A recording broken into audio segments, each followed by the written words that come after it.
الذی خلق الموت والحیات لیبلوکم ایکم احسن عملا، اس رب العالمین نے موت اور حیات کو خلق فرمایا تاکہ یہ آزما لے کہ کون حسن عمل بجا لاتا ہے۔ علماء مفسرین نے ان دو آیتوں میں 4 اہم نقطوں کی طرف اشارہ کیا ہے۔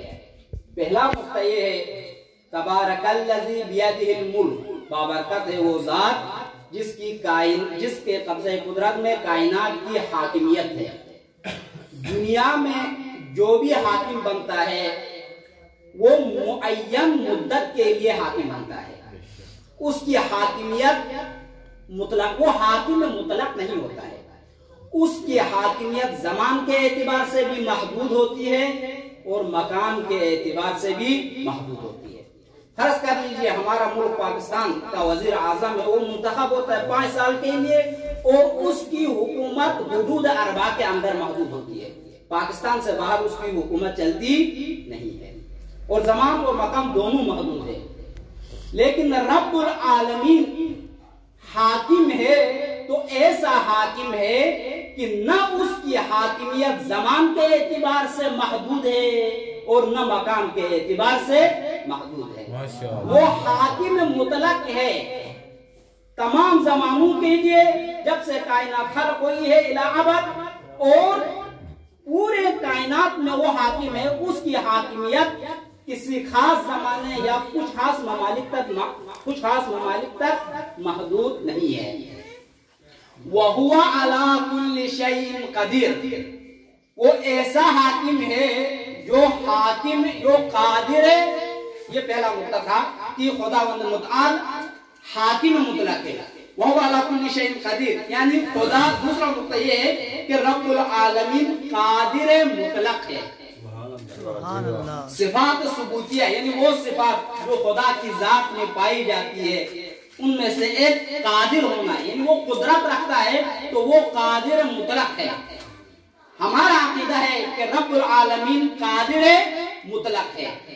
اگر خدا کی ذات کے متعلق عقیدہ محکم ہو، اس میں کسی داخلیہ یعنی شکوک و شبہات کا شکار نہ ہو، تو تمام معاملات انسان کے لیے واضح ہو جاتے ہیں۔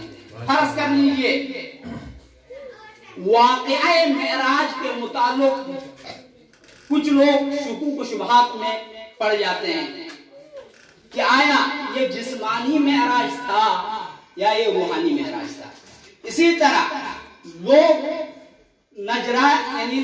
نجران کے عیسائی حضرت عیسیٰ نبی اللہ علیہ السلام کی ولادت کے متعلق شکوک و شبہات میں پڑ گئے۔ اس کی وجہ کیا ہے؟ اس کی وجہ یہی ہے کہ ان کا عقیدہ خدا کے ذات کے متعلق یعنی قادر مطلق ہونے کا عقیدہ نہیں تھا۔ وہ خدا کو قادر مطلق تصور نہیں کرتے تھے، وہ خدا کو قادر مطلق نہیں سمجھتے تھے۔ اس وجہ سے انہوں نے حضرت عیسیٰ نبی اللہ کی ولادت کے متعلق وہ شکوک و شبہات میں مبتلا ہو گئے۔ نجران کا ایک وفد حضرت عیسیٰ کی ولادت کے متعلق مباہلہ کرنے کے لیے پیغمبر گرامی اسلام کے سامنے حاضر ہوتا ہے، اور اس وفد کے بھی 4 سرکردہ افراد تھے، محسن، عاقب اور تیسرا کا نام ذہن سے اتر گیا۔ تو وہ رسول اللہ صلی اللہ علیہ وسلم کے سامنے حاضر ہو کر انہوں نے سوال کیا، یا ابا القاسم ذاک الموسیٰ من ابو، یا اللہ کے نبی یہ بتائے کہ حضرت موسیٰ کے والد گرامی کون تھے؟ تو رسول اللہ صلی اللہ علیہ وسلم نے فرمایا عمران حضرت موسیٰ علیہ السلام کے والد گرامی تھے۔ پھر دوسرا سوال کیا، یوسف من ابو، حضرت یوسف نبی اللہ کا والد گرامی کون ہے؟ تو اللہ کے نبی نے فرمایا حضرت یعقوب نبی اللہ حضرت یوسف کے والد تھے۔ فداک ابی و امی انت من ابو، میرے ماں باپ آپ پر قربان ہو، آپ کے والد بزرگوار کون ہے؟ تو اللہ کے نبی نے فرمایا حضرت عبد المطلب میرا والد ہے، حضرت عبداللہ ابن عبد المطلب میرا والد ہے۔ تو پھر انہوں نے کہا ذاک عیسیٰ من ابو، حضرت عیسیٰ نبی اللہ کے والد گرامی کون ہے؟ تو فوراً رسول اللہ صلی اللہ علیہ وآلہ وسلم کے اوپر وحی نازل ہوئی، ان مثل عیسیٰ عند اللہ کمثل آدم خلقہ من تراب ثم قال له کن فیکون۔ حضرت عیسیٰ کی مثال بھی حضرت آدم کی مثال ہے۔ جب رب العالمین کسی چیز کو معرض وجود میں لانا چاہتا ہے تو وہ کن فیکون کہہ دیتا ہے اور وہ شے معرض وجود میں آ سکتی ہے۔ حضرت آدم اور حوا کا مسئلہ تو حضرت عیسیٰ کی نسبت اور پیچیدہ ہے کہ حضرت آدم اور حوا کو تو یعنی ماں باپ کے بغیر معرض وجود لایا، حضرت عیسیٰ علیہ السلام کی کم از کم والدہ تو تھی۔ جب حضرت عیسیٰ کی مثال بھی حضرت آدم کی مثال ہے کہا تو یہ باپوں پر گراں گزری، اور اس وقت نے یہ سوال کیا کہ اس بات کو ہم نے نہ تورات میں دیکھا ہے، نہ انجیل میں دیکھا ہے، نہ زبور میں دیکھا ہے، ہم یہ بات آپ سے سن رہے ہیں۔ تو رب العالمین کی طرف سے فوراً وحی ہوئی، قُلْ تَعَالَوْا نَدْعُ أَبْنَاءَنَا وَأَبْنَاءَكُمْ وَنِسَاءَنَا وَنِسَاءَكُمْ وَأَنفُسَنَا وَأَنفُسَكُمْ ثُمَّ نَبْتَهِلْ فَنَجْعَلْ لَعْنَةَ اللَّهِ عَلَى الْكَاذِبِينَ۔ اے حبیب اس نجران کے وقت سے کہہ دو اگر آپ اس بات کو تسلیم نہیں کرتے ہیں، خدا کو قادر مطلق نہیں مانتے تو آ جائے حضرت عیسیٰ کے متعلق مباہلہ و مناظرہ کرتے ہیں۔